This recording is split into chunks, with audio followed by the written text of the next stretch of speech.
కీర్తన గ్రంథం 18వ అధ్యాయము 1-2 వచనములు. 1-2 వచనములు దావీదు మహారాజు చెప్తూ ఉన్నటువంటి మాటలు అన్నమాట ఇవి. ఏంటది అంటే కీర్తన 18:1-2. I love you O Lord, my strength.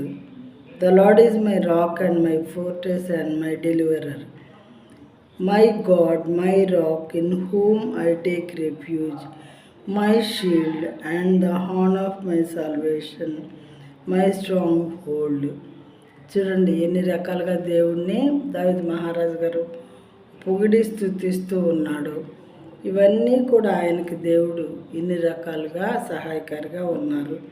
తన శత్రువుల చేతుల నుండి ఆయన్ని దావీదు గారిని విడిపించిన వాడుగా ఉన్నాడు దేవుడు.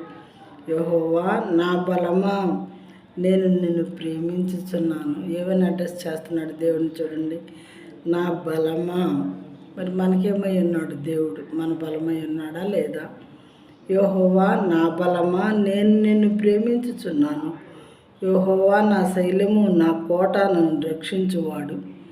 చూడండి, నా కేడెము, నా రక్షణ శృంగము, నా ఉన్నత దుర్గము, నా దేవుడు, నేను ఆశ్రయించుచున్న నా దుర్గము.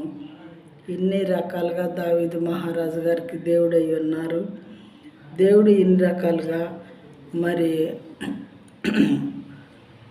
ఆయనకి సొంత రక్షకుడుగా ఉన్నారు. మనకి ఎన్ని రకాలుగా దేవుడు చేరువుగా ఉన్నారు.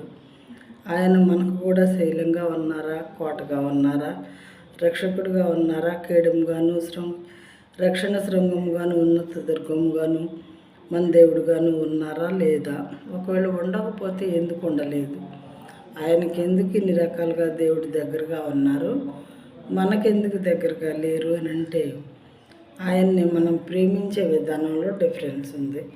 ఆయన మహారాజు అయ్యిండి కూడా దేవుని ఎంతగా ప్రేమించాడంటే దినమునకు 7 మార్లు దేవుని స్తుతించేవాడుగా ఉన్నాడట.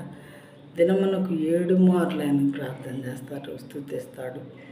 మరి ఈ రకంగా మనం మామూలు సామాన్య మానవులమై ఉండే ఒకసారి కూడా దేవుని ఆరాధించట్లేదు, ప్రార్థించట్లేదు. అలాంటప్పుడు ఇన్ని రకాలుగాను మరి ఇంత ఆశ్రయదుర్గంగా మనకు ఎలా ఉంటారు? కాబట్టి ఆయనలాగా మనం కూడా దేవునికి చేరికగా ఉండి, క్లోజ్గా ఉండి, ఆయన్ని ప్రొద్దాకులు ప్రార్థించే వారంగా ఉన్నట్లయితే మనకు కూడా ఇన్ని రకాలుగా దేవుడు క్లోజ్గా ఉంటారన్నమాట.